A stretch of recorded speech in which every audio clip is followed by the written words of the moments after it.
La séance d'aujourd'hui a été préparée par Richard Steinecke, qui a conseillé des dizaines d'organismes de réglementation de profession depuis plusieurs dizaines d'années maintenant. Il sera question, au cours de la séance, du rôle de l'ordre. En quoi consiste l'objet de l'ordre? Que fait-il concrètement? Nous discuterons également de la question de savoir qui prend les décisions au nom de l'ordre. Comment les décisions sont-elles prises? Comment l'ordre est-il tenu de rendre des comptes? Cette séance est conçue spécialement pour les titulaires de licence de l'ordre, bien que d'autres personnes, y compris les membres du public, puissent également la trouver utile. Aujourd'hui, nous aborderons 4 sujets. Tout d'abord, nous discuterons du concept d'autoréglementation, de ce en quoi il consiste et des autres options possibles. Ensuite, nous tenterons de définir l'intérêt public que sert l'ordre. Puis, nous analyserons brièvement les rôles et responsabilités des acteurs au sein de l'ordre vis-à-vis des titulaires de licence. Enfin, nous examinerons les façons dont les titulaires de licence peuvent participer à leur propre réglementation. À l'heure actuelle, l'ordre est un organisme autoréglementé.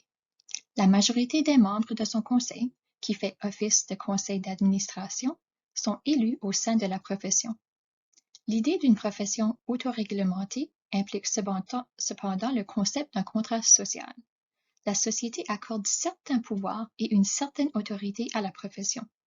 Il s'agit notamment du monopole sur l'exécution de certains actes, comme la délivrance de médicaments, de titres protégés et d'un certain statut.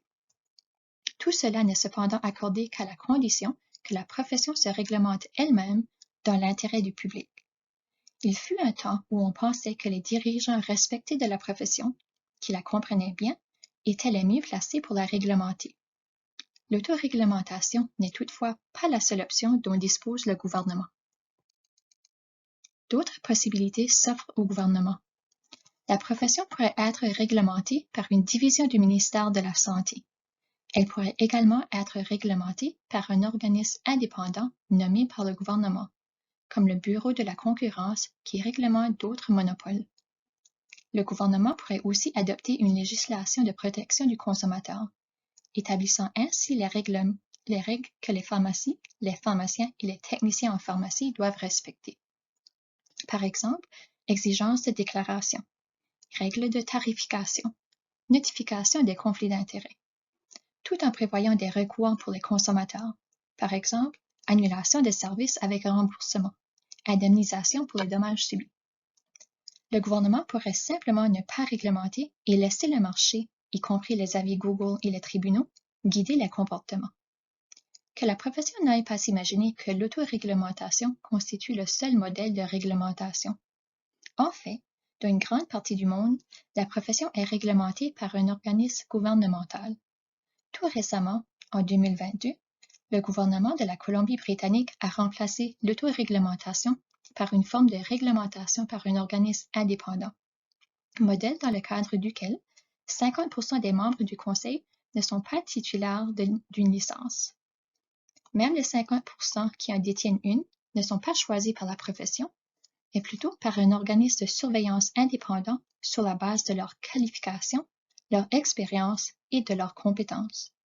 En règle générale, l'abandon de l'autoréglementation professionnelle survient lorsqu'il y a eu défaillance réglementaire et qu'il est établi que les organismes de réglementation n'ont pas fait leur travail, à la suite d'un scandale par exemple. De plus, la réglementation des professions se faisant de plus en plus complexe, la tendance est à la recherche de personnes qui possèdent une expérience en réglementation plutôt que de personnes populaires ou respectées dans la profession. En quoi consiste donc cet intérêt public que l'ordre est censé servir? Il n'est pas facile de répondre à cette question. Et la réponse change au fil du temps. Votre législation, comme beaucoup d'autres lois, ne fournit que des orientations générales. L'ordre a pour objet et fonction de défendre et protéger l'intérêt public dans l'exercice de la pharmacie. Comment appliquez-vous ce principe général au sein de l'ordre à l'heure actuelle? Il règne assurément une certaine confusion à ce sujet, en partie attribuable au modèle d'autoréglementation. On pourrait penser que, lorsque nous élisons des gens, ils nous représentent, que nous sommes leurs mandants. Ce n'est toutefois pas le cas ici. Peu importe qui élit les administrateurs d'une société, une fois élus, ceux-ci ne servent que le mandat de la société et non les personnes qui les ont élus. Votre conseil est appelé à servir le public dans son ensemble et non la profession, pas même de la circonscription géographique où les administrateurs ont été élus. C'est là l'une des raisons pour lesquelles certains territoires et provinces, comme la Colombie-Britannique, adoptent un processus de sélection fondé sur les compétences plutôt qu'un processus d'élection pour leur conseil ou leur conseil d'administration. Le fait que votre législation désigne comme des membres ceux qu'elle réglemente vient encore ajouter à la confusion. Ce terme donne à penser que vous faites partie d'un club et que l'ordre est à votre service. Des termes différents tels qu'inscrit, titulaire de licence ou titulaire de certificat sont utilisés par de nombreux organismes de réglementation et dans un bon nombre de nouvelles lois pour tenter d'éviter cette méprise. Charles Wilson, directeur de General Motors, a déclaré au Congrès vers 1955 que ce qui est bon pour General Motors est bon pour le pays. Voilà qui illustre une autre difficulté pour définir l'intérêt public. On peut confondre ce qui est bon pour la profession avec ce qui est bon pour le public. Des personnes raisonnables pourraient très bien ne pas s'entendre sur ce que représente l'intérêt public d'une situation donnée. Ce désaccord découle souvent de la perspective que chacun apporte à la question. Il est très important que les membres professionnels du conseil et des comités, en particulier, ne se limitent pas à la perspective de la pharmacie, mais qu'ils examinent également les questions du point de vue de toutes les personnes qui seront touchées par la décision. Presque toutes les questions peuvent être considérées comme étant d'intérêt public. Par exemple, on pourrait faire valoir qu'en garantissant un salaire équitable à tous les titulaires de licence, on s'assure que ceux-ci disposent du temps et des ressources nécessaires pour offrir des services de haute qualité. Mais si l'ordre devait s'immiscer dans les questions salariales, il pourrait, à juste titre, être accusé de faire passer les intérêts de ses membres avant l'intérêt du public. Alors, où trouver une bonne description de l'intérêt public que l'ordre devrait servir? Il existe un certain nombre de sources pouvant être consultées, telles que la loi habilitante, le statut juridique, les décisions des tribunaux, ainsi que les études, les commissions et les enquêtes. Par exemple, la Professional Standards Authority du Royaume-Uni est un organe internationalement reconnu de surveillance des organismes de réglementation dans le domaine de la santé, qui a publié de nombreuses ressources sur l'intérêt public. Elle a notamment été la première à proposer le concept de réglementation juste, selon lequel les organismes de réglementation doivent réagir de façon créative et proportionnée à toute erreur commise par les titulaires de licence, en se fondant sur le risque de préjudice plutôt que sur la simple perspective d'infraction à une règle. Une grande partie de la réflexion canadienne sur la réglementation professionnelle, y compris les récents changements en Colombie-Britannique, repose sur les écrits de la Professional Standards Authority. Si nous prenons comme point de départ la loi de 2014 sur les pharmaciens du Nouveau-Brunswick, nous pouvons avoir un bon aperçu des activités principales de l'ordre. Ces activités de réglementation obligatoire se répartissent en 4 catégories. La réglementation restrictive consiste pour l'ordre à limiter la capacité des gens à faire certaines choses. Ainsi, seules les personnes compétentes et respectueuses de l'éthique peuvent obtenir une licence ou un certificat d'exploitation. Seuls les titulaires de licence peuvent utiliser certains titres protégés. Seuls les titulaires de licence peuvent exercer certaines activités, en particulier celles liées à la délivrance de médicaments. La réglementation réactive est celle qui permet à l'ordre de répondre aux préoccupations soulevées par d'autres, par exemple dans le cadre d'une plainte. L'ordre enquête sur la plainte et prend les mesures qu'il juge nécessaires en conséquence, pouvant aller jusqu'à adopter des mesures disciplinaires. La réglementation réactive est ce à quoi les gens pensent souvent lorsqu'ils évoquent la réglementation professionnelle. Mais les activités de l'ordre vont bien au-delà de ce type de réglementation. La réglementation proactive est celle qui permet à l'ordre d'initier des activités visant à favoriser une pratique compétente et conforme à l'éthique. Il s'agit notamment d'élaborer et de publier des normes de pratique ou des lignes directrices pour la profession, de promouvoir le perfectionnement professionnel continu, d'inspecter les pharmacies afin de cerner toute lacune susceptible d'être améliorée avant que les problèmes majeurs surviennent. La réglementation proactive tend de plus en plus à devenir un élément important de la réglementation professionnelle pour toutes les professions. Une réglementation transparente consiste à utiliser l'information pour modifier les comportements et promouvoir la confiance du public. Le site web de l'Aube est un excellent exemple d'information servant à la fois la profession et le public. La consultation par l'ordre relativement à toute proposition de règlement ou de politique en cours d'élaboration constitue un autre exemple de transparence. Des audiences disciplinaires publiques permettent au public d'assister à la réglementation professionnelle sous une forme concrète et fournissent de l'information sur les types de comportements acceptables, tolérés ou totalement inacceptables. Le registre public, qui permet au public de recueillir de l'information sur une pharmacie ou un titulaire de licence en particulier, permet de faire des choix éclairés. La transparence de la réglementation ne fera que gagner en importance dans le futur.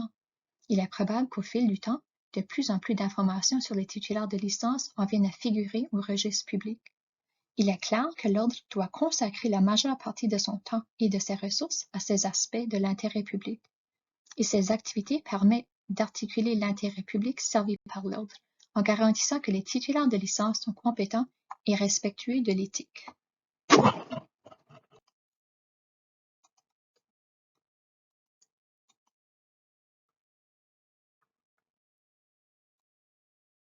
Mais ce n'est pas tout.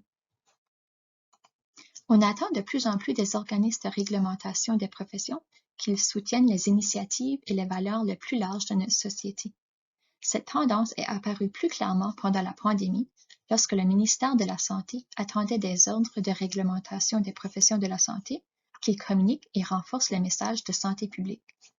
Le ministère attendait également de l'ordre qu'il modifie ses procédures en fonction des priorités urgentes en matière de main-d'œuvre et de prestations de soins de santé. Mais ce n'est pas là le seul exemple qu'on puisse donner. Les ordres doivent également participer à la promotion de la diversité, de l'équité et de l'inclusion, ainsi qu'à la lutte contre les différentes formes de violence, y compris les abus émotionnels et sexuels. D'autres professions, comme celles qui travaillent dans le domaine des ressources naturelles, de la construction et de l'industrie manufacturière, sont censées s'attaquer au changement climatique. Les organismes de réglementation doivent toutefois faire preuve de prudence en choisissant avec soin les activités en dehors de leur mandat principal qui justifient une action significative. Il est facile de perdre de vue son mandat et de participer à des activités qui ne font pas progresser l'intérêt public que l'ordre est censé servir, comme dans le cas d'initiatives sur les salaires équitables que j'ai déjà mentionné. Le professeur Haddock a réalisé une étude en Colombie-Britannique sur le rôle des organismes de réglementation des ressources naturelles et il a beaucoup réfléchi à la question de savoir quand ces organismes doivent intervenir dans les grands enjeux de société. Il a formulé le commentaire suivant relatif aux intérêts publics plus larges servis par les organismes de réglementation.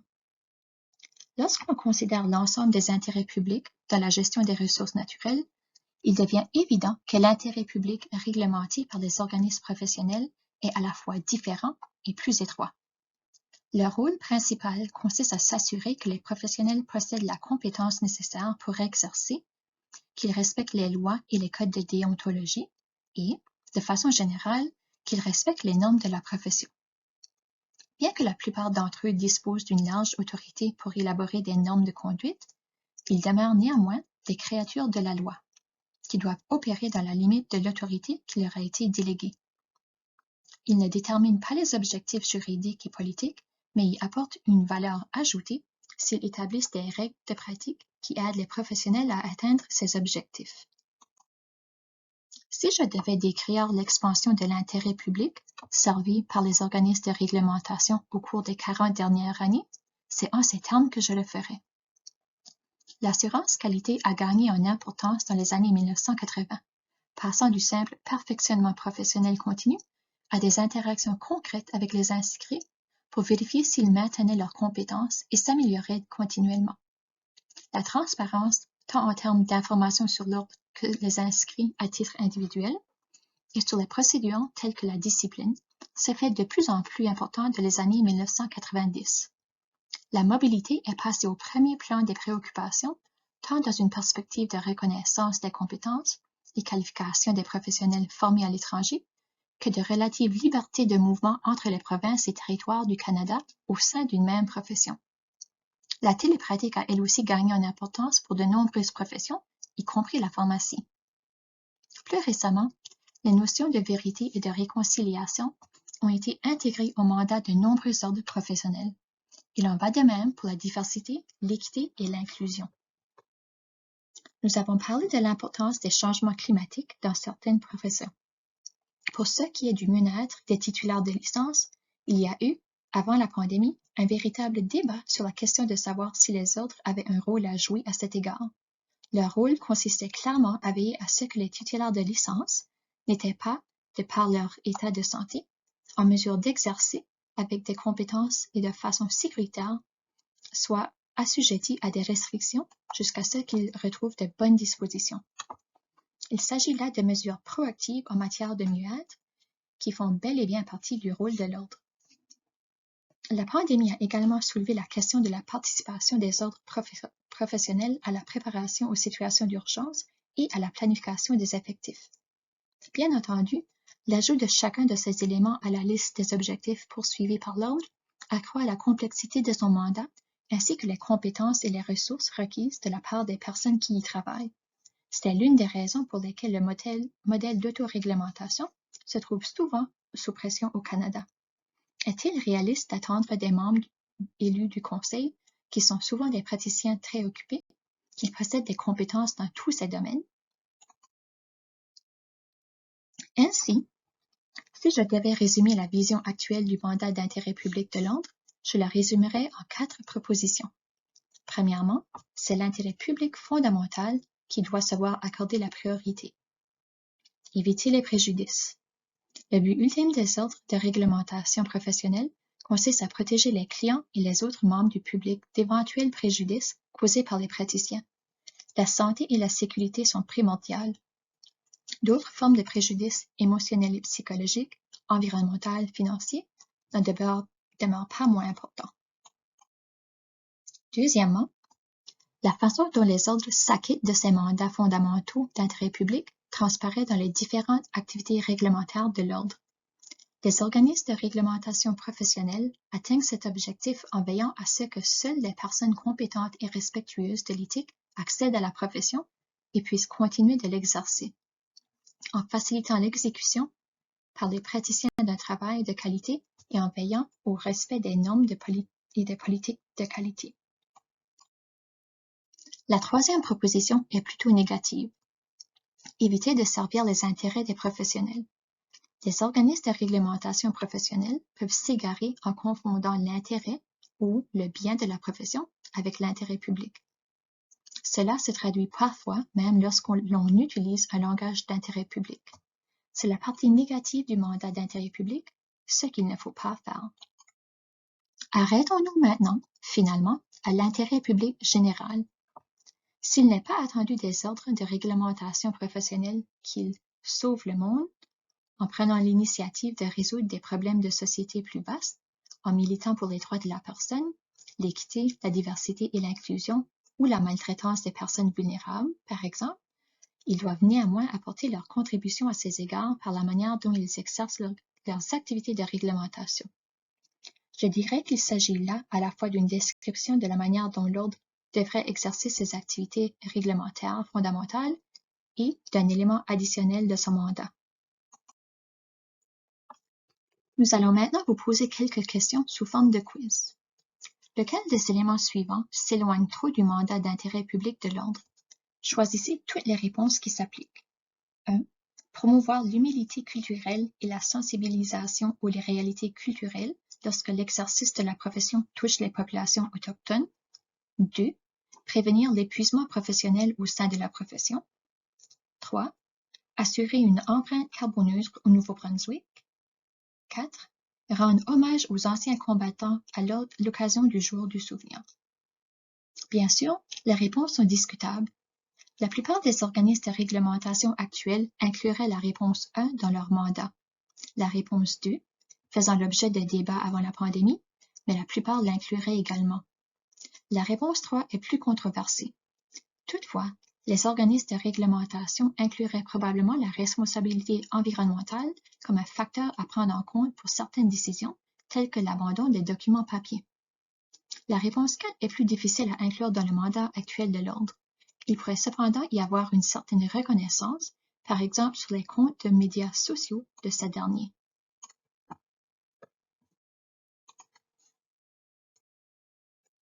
Passons à une autre question. Si l'objectif de l'Ordre est de garantir la compétence permanente des praticiens, laquelle des propositions suivantes permet le mieux d'équilibrer les objectifs et les méthodes? Choisissez la meilleure réponse. 1. Une ligne directrice pour la formation professionnelle continue. 2. La formation professionnelle continue obligatoire. 3. Des inspections par les pairs tous les 10 ans. 4. Un examen d'amélioration continue de la qualité et la passation de tests s'il y a lieu. 5. La recertification tous les 5 ans. C'est là exactement le type de discussion politique que le Conseil de l'Ordre devrait avoir. Le Conseil devrait examiner ce qui a été fait par le passé et tenter de déterminer si ces mesures se sont révélées efficaces et si une approche plus rigoureuse de la compétence continue aurait du sens en toutes circonstances. Cela s'inscrit dans la catégorie des activités de réglementation proactive. Il est important, dans tout ce que nous venons de mentionner, de faire la différence entre un ordre et une association professionnelle. En raison de son mandat d'intérêt public, l'ordre se distingue d'une association professionnelle. Une association professionnelle est un groupe de membres ou de titulaires de licences qui, entre autres, font pression sur le gouvernement pour obtenir des changements qui serviront les intérêts de la profession, tels que l'élargissement du champ d'exercice, une meilleure rémunération, voire la limitation de la capacité d'autres professions à dispenser des services pharmaceutiques. Une association professionnelle pourrait également offrir des services tels qu'une couverture d'assurance et une assistance en cas de poursuite judiciaire ou de plainte. Ces activités sont incompatibles avec le mandat d'un organisme de réglementation qui agit principalement dans l'intérêt public. La tendance au Canada et plus récemment en Alberta est d'attribuer clairement ce type de service à une organisation distincte et indépendante d'un organisme de réglementation. Une association professionnelle est responsable vis-à-vis ses membres. Cela la distingue également d'un organisme de réglementation qui, lui, doit rendre des comptes au gouvernement, aux tribunaux et au grand public. Passons à une autre question. Les organismes de réglementation devraient-ils décerner des prix? Choisissez toutes les réponses qui s'appliquent. 1. Oui, ils promeuvent l'excellence. 2. Non, il ne s'agit pas là d'un rôle réglementaire.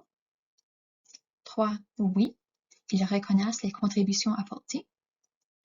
4. Non, il y a alors un risque de partialité si le récipiendaire se comporte mal. Il s'agit d'une question provocatrice. Selon moi, les réponses 2 et 4 sont les meilleures. De nombreux organismes de réglementation continuent quand même de décerner des prix, en partie par tradition, faisant notamment valoir qu'ils inspirent et reconnaissent un rendement élevé. Je ne dis pas qu'il est épouvantable pour un organisme de réglementation de décerner des prix pour des services compétents et éthiques.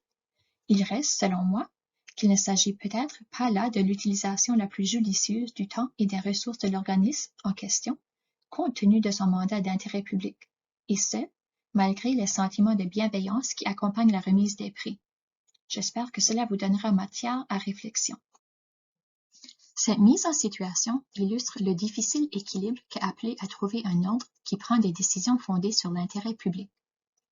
L'ordre s'emploie à élaborer un code de protection de la vie privée et d'accès à l'information. La question est de savoir si les titulaires de licence doivent avoir accès à l'ensemble de leurs dossiers, même si une enquête a été ouverte puis classée sans suite. L'association professionnelle affirme que les titulaires de licence ont le droit de savoir quels renseignements contiennent les dossiers de l'organisme de réglementation à leur sujet. le personnel fait valoir que les témoins n'oseront pas se manifester ni s'exprimer en toute franchise si leur nom est automatiquement communiqué au titulaire de licence. Il y a ici des demandes conflictuelles. Dans le cas présent, les principes généraux de protection de la vie privée et le concept de réglementation transparente s'inscrivent en faveur de l'octroi d'un accès au titulaire de licence. Parallèlement, toutefois, le respect de la confidentialité des témoins, qui pourraient être victimes de harcèlement ou même de représailles, donne à penser que l'information ne devrait pas être divulguée. Il faut également tenir compte des circonstances. En contexte de procédure disciplinaire, la priorité est accordée aux besoins d'information du titulaire de licence afin qu'il puisse présenter une réponse et une défense complète. En l'absence de conséquences importantes pour le titulaire de licence, toutefois, les intérêts du témoin en matière de protection de la confidentialité pourraient avoir priorité. Il s'agit là de choix difficiles pour un organisme de réglementation. Quelle que soit la décision prise, elle ne fera pas l'unanimité. Examinons un autre scénario. Le comité des plaintes a reçu des allégations ciblées de fautes professionnelles, harcèlement racial, à l'encontre du populaire président de l'association professionnelle. En signe de protestation, l'association a organisé un boycottage des frais d'inscription à l'ordre, affirmant que le président est victime d'une vendetta. L'ordre accusera un grave déficit cette année si le problème n'est pas résolu. Que doit-il faire? Il arrive qu'une décision, bien que difficile à prendre, soit manifestement la meilleure, et l'ordre doit être réglementé sans crainte ni parti pris. Reculer dans cette affaire enverrait un terrible message au public et à la profession. Où l'avenir pourrait-il nous mener? J'ai mentionné déjà les réformes en cours en Colombie-Britannique. Ce que nous constatons, dans le cas en question et dans les discussions sur la réforme ailleurs, c'est qu'un pourcentage plus élevé de personnes non titulaires de licence sont nommées au conseil d'administration et au comité, et que la nomination de tous les membres, y compris les professionnels de la santé, est basée sur les compétences, l'expérience et les qualifications. Qu'il y a une rotation des membres du conseil afin qu'ils ne siègent pas trop longtemps. Que les gens qui siègent sur le conseil ne siègent pas aussi sur les comités statutaires ou réglementaires, tels que les plaintes et la discipline, afin d'assurer leur indépendance du conseil, et car les qualifications de siéger sur un conseil comme membre diffèrent de ceux d'un comité. D'abolir les exigences en matière d'approbation des titulaires de licence de toute initiative. Peut-être de mettre fin aux assemblées générales annuelles qui donnent l'impression que les titulaires de licence dirigent l'ordre. De faire des examens du rendement de tout aspect de l'ordre, incluant les employés, les membres du comité, membres du conseil et de l'organisme en entier. Il y a aussi un mouvement vers la fusion des organismes de réglementation, ce qui leur permet d'avoir plus de ressources afin d'atteindre leur mandat complexe, puis d'avoir un contrôle externe qui supervise régulièrement le rendement des organismes réglementaires. Ces réformes n'arriveront pas nécessairement au Nouveau-Brunswick dans un avenir immédiat, mais si le gouvernement devait perdre confiance dans les organismes de réglementation professionnelle, voici à quoi il pourrait penser. Il faut garder à l'esprit que la réforme des organismes de réglementation en santé semble toucher l'ensemble de ces organismes en même temps. Ainsi, si le gouvernement perdait confiance à un autre organisme de réglementation dans le domaine de la santé, votre ordre pourrait se trouver entraîné dans la réforme. Malcolm Sparrow, professeur à Harvard, a beaucoup écrit sur la réglementation. S'il y a lieu d'éprouver, dans certaines circonstances, de la sympathie pour les organismes de réglementation, il fournit sans doute l'explication la plus possible à cet égard. Il écrit: les organismes de réglementation, soumis à une pression sans précédent, doivent composer avec une série de demandes souvent contradictoires, être moins intrusifs, mais plus efficaces, être plus gentils et plus permissifs, mais ne pas laisser les salauds s'en tirer à bon compte. Les organismes de réglementation doivent concentrer leurs efforts tout en demeurant cohérents. Ils doivent réduire leur délai de traitement et être plus prudents par la suite. Ils doivent traiter les questions importantes sans aller au-delà de l'autorité statutaire. Les organismes de réglementation doivent être plus réceptifs à la communauté réglementée, sans toutefois se laisser accaparer par l'industrie ou la profession. J'espère que cela vous donne une idée des défis que doit relever un organisme de réglementation. Les titulaires de licence doivent savoir à peu près qui fait quoi au sein de l'ordre. C'est important pour que l'ordre sache qui doit agir ou s'exprimer en cas de problème. Si l'ordre est poursuivi par un patient, par exemple, il faut que la bonne personne intervienne de façon cohérente. Si plusieurs personnes devaient agir en même temps, cela pourrait s'avérer problématique. Même constat si tous se disaient que c'est à quelqu'un d'autre qu'il incombe de répondre. Ou si le message émis était contradictoire ou confus. Le rôle du conseil de l'ordre diffère de celui du conseil d'administration de certaines autres organisations. Par exemple, dans le cas d'un petit organisme de bienfaisance, les membres du conseil d'administration pourraient participer aux activités, ouvrir le courrier et y répondre. Ce serait tout à fait inapproprié dans le cas de l'ordre. L'ordre compte 4 entités principales, chacune ayant son propre rôle et ses propres obligations. Il y a le conseil, qui a un président. Il y a plusieurs comités qui ont aussi des présidents. Il y a le registraire, puis il y a d'autres membres du personnel. Pourquoi est-ce important pour vous? Pourquoi les titulaires de licence devraient-ils s'en préoccuper? L'ordre n'est rien d'autre que l'ordre, après tout, n'est-ce pas? Vous devez savoir qui blâmer lorsque les choses tournent mal et à qui accorder le mérite lorsqu'elles se déroulent bien. Vous mettre en colère contre la personne que vous avez élue lorsque vous n'obtenez pas de réponse du personnel de l'ordre dans les 24 heures suivant l'envoi de votre courriel est contre-productif, car cela n'est pas leur rôle. Choisir d'élire un candidat au conseil parce qu'il écrit de très bons blogs reviendrait peut-être à gaspiller votre vote. Les membres du conseil ne rédigent pas le contenu publié sur les comptes de médias sociaux de l'ordre. Vous avez tout intérêt à voter pour un candidat qui excelle dans les tâches de type conseil. Si vous recevez une plainte, vous adresser à un membre du conseil ne vous donnera rien. Il y a de fortes chances que ce dernier ne soit pas au courant et, à moins qu'il siège également au comité des plaintes, que la décision ne relève pas de lui. Même s'il fait partie du comité des plaintes, il ne pourra s'entretenir avec vous en privé au sujet de la plainte. Il en résulterait une injustice apparente, parce que le plaignant n'a pas ce genre d'accès. Qu'entend-on par tâches relevant du conseil? Le conseil est l'autorité suprême à l'intérieur de l'ordre. Il y a cependant des autorités externes qui peuvent gouverner l'ordre, telles que les cours et le ministère. Même si le conseil a l'autorité, il ne peut pas tout faire, comme traiter les demandes d'inscription et traiter les plaintes, et gérer le registre public et gérer le programme de gestion de la qualité. Donc, le conseil doit définir les orientations ou créer des politiques et il doit surveiller le rendement d'un niveau élevé, pas le rendement des décisions individuelles de comité ou membres du personnel. Un exemple serait de réviser les rendements financiers et les rendements des comités, sans s'ingérer dans les décisions des comités statutaires, tels que ceux des inscriptions, des plaintes et de discipline.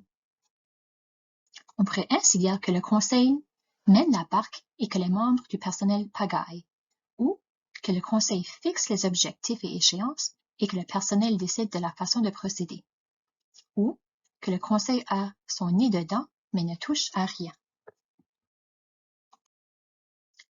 N'oubliez pas non plus que les membres du conseil n'agissent que par l'intermédiaire de ce dernier ou des comités auxquels ils siègent.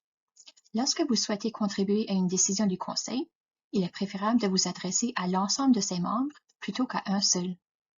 Une communication écrite adressée au conseil et envoyée par l'intermédiaire du registraire, qui examine les lettres ou les courriels, constituerait une façon judicieuse de procéder.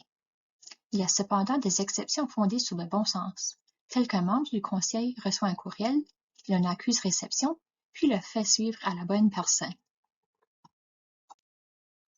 Cette mise en situation montre pourquoi les membres du conseil ne s'immiscent pas dans les affaires individuelles. Calvin Keane est contacté par une collègue, Safia, qui fait l'objet d'une plainte de la part d'un client. La plainte semble concerner un désaccord avec le client, au cours duquel les deux parties ont tenu des propos qu'ils regrettent aujourd'hui. Safia décrit les difficultés éprouvées à retenir le service d'un conseiller juridique et demande à Calvin s'il est grave que la réponse à la plainte soit un peu tardive. Calvin a fait partie du comité des plaintes et sait que ce dernier accordait régulièrement un délai plus long pour présenter une réponse. Il rassure Safia. Un bref retard ne devrait pas poser de problème.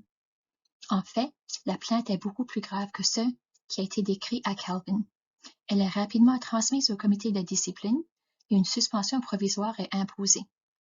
Safia demande une révision judiciaire, s'appuyant sur la conversation qu'elle a eue avec Calvin pour justifier le retard dans la réponse.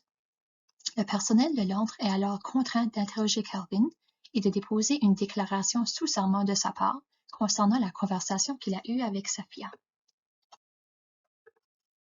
Parlons un peu plus du rôle du registraire. Le registraire a deux rôles principaux. L'un est les fonctions prévues par la loi, telles que traiter les demandes d'inscription, les plaintes et gérer le registre public. Et la gestion des activités quotidiennes de l'ordre, telles que les locaux, les ressources humaines, les TI et les finances, par exemple. Le registraire doit toujours agir dans le cadre du mandat d'intérêt public. On dit que le registraire est le seul employé du conseil. Cela signifie que le conseil n'interagit avec le personnel que par l'intermédiaire du registraire. Le conseil n'intervient pas dans les questions de rendement des membres du personnel qui relèvent du registraire. À l'instar de la plupart des organismes de réglementation, l'ordre considère son registraire comme un partenaire du conseil dans la mise en place d'une réglementation équitable et efficace de la profession. Il ne traite pas le registraire comme son employé. Le registraire doit aussi être assujetti aux examens du rendement. Parlons maintenant des obligations fiduciaires. Les membres du conseil et les hauts dirigeants de l'ordre ont une obligation fiduciaire. Il est important de comprendre comment ce type d'obligation peut guider leur rôle. Cette obligation incombe l'ordre s'inscrivant plus précisément dans son mandat d'intérêt public. Le manquement à une obligation fiduciaire peut nuire à la réputation du membre du conseil, de l'ordre et de la profession dans son ensemble. Il peut également entraîner l'annulation de la décision. La responsabilité individuelle du membre du conseil peut par ailleurs se trouver engagée. Il existe 5 types d'obligations fiduciaires dignes de mention. Tout d'abord, il y a conflit d'intérêt lorsqu'un membre du conseil prend une décision tout en entretenant un intérêt personnel concurrent. Si par exemple, à titre de membre du comité des plaintes, un membre est appelé à prendre une décision sur une plainte concernant un ami ou un membre de sa famille. Un autre exemple consisterait pour le membre du conseil à prendre une décision au bénéfice de la profession dans son ensemble plutôt que dans l'intérêt du public. Par exemple, limiter le nombre de titulaires de licence qui entrent dans la profession, afin qu'il soit plus facile pour les titulaires de trouver un travail bien rémunéré. Une deuxième obligation fiduciaire est la confidentialité, qui s'applique à toute l'information obtenue dans l'exercice des fonctions, et ce, même si l'information ne concerne pas une personne physique. Par exemple, la nécessité éventuelle d'une augmentation des cotisations. Les décisions relatives à la transparence sont prises par l'ordre, conseil ou personnel, et non par les membres du conseil à titre individuel. Par exemple, l'augmentation de la cotisation sera communiquée, mais elle le sera à tout le monde en même temps, accompagnée d'une explication cohérente. Ainsi, chercher à obtenir des renseignements confidentiels auprès d'un membre du conseil vous mettra tous les deux dans l'embarras. Une troisième obligation fiduciaire consiste à éviter toute conduite indigne. Tout soupçon de malhonnêteté ou de déshonneur peut s'avérer extrêmement dommageable pour l'ordre. Exemple, la présentation d'une fausse note de frais, la violence d'un membre du conseil à l'égard de son partenaire, une constatation de mauvaise conduite ou un comportement criminel de la part d'un membre du conseil. Les membres de votre conseil devraient toujours adopter un comportement personnel et professionnel exemplaire. Vous aurez tout intérêt à garder cela en tête au moment de voter lors d'une élection. La quatrième obligation fiduciaire est la diligence nécessaire pour remplir un rôle important. Préparer les réunions, notamment en lisant tous les documents, participer aux discussions et voter. Vous avez le droit de vous plaindre si les membres du conseil sont régulièrement absents des réunions, sans raison valable, ou s'abstiennent de voter sur certaines questions. Vous aurez tout intérêt à garder cela en tête au moment de voter lors d'une élection. Enfin, il y a le respect, qui consiste à faire preuve de courtoisie et de civilité, même en cas de désaccord. Les membres peuvent même rappeler à l'ordre d'autres conseillers, par exemple, en cas de suspicion de conflit d'intérêts, mais en faisant preuve de sensibilité, de respect et d'humilité. Examinons une mise en situation. Calvin Keene est affecté à un panel de comité de discipline et de l'aptitude à exercer chargé d'examiner les allégations d'une collègue qui aurait été victime de harcèlement sexuel de la part d'un titulaire de licence. Après avoir été trouvé coupable, le titulaire de licence dépose des lettres de moralité émanant de plusieurs collègues. Calvin reconnaît l'un des auteurs de la lettre comme un ami proche. Il n'était pas au courant que son ami connaissait le titulaire de la licence. Que doit faire Calvin? Calvin devrait signaler l'existence de ce lien et, à moins que le parti ne soit d'accord pour qu'il reste, il devrait se retirer de l'audience. Il risque autrement d'être considéré comme partial. La participation de Calvin à la première partie de l'audience est probablement acceptable, car il a pris cette décision sans connaître le lien, et cela n'aurait pas influencé sa décision. Mais maintenant qu'il est au courant, il doit cependant se retirer. Laquelle des phrases suivantes décrit le mieux un conflit d'intérêts? Veuillez n'en choisir qu'une seule. 1. Un conflit d'intérêts signifie que le membre du conseil a fait quelque chose de mal. 2. Un conflit d'intérêts est acceptable tant que le vote du membre du conseil n'est pas décisif. 3. Un conflit d'intérêts n'est pas mauvais en soi. Il constitue un problème s'il n'est pas traité correctement. 4. Un conflit d'intérêts est presque toujours de nature financière. La réponse 3 est la meilleure. Il n'y a pas de honte à entretenir un lien avec une affaire, surtout si ce dernier était inévitable. Mais il y a un problème si l'on agit en conflit d'intérêts. La réponse 4 est parfois correcte, surtout pour d'autres organisations. Pour les organismes de réglementation professionnelle, par contre, le conflit d'intérêts concerne souvent une relation avec un autre titulaire de licence ou une affiliation avec une autre organisation. Gardez cela à l'esprit si vous êtes tenté de vous présenter aux élections ou de siéger à un comité de l'ordre. Examinons une autre question. S'il s'avère qu'un membre de votre conseil professionnel a plagié un travail important au cours de sa formation, jusqu'ici l'établissement d'enseignement l'ignorait, et que cet acte de plagiat est porté à la connaissance du public, quelle serait la réaction appropriée? Veuillez n'en choisir qu'une seule. 1. Laisser l'établissement d'enseignement s'en occuper. 2. Accepter les excuses du membre du conseil. 3.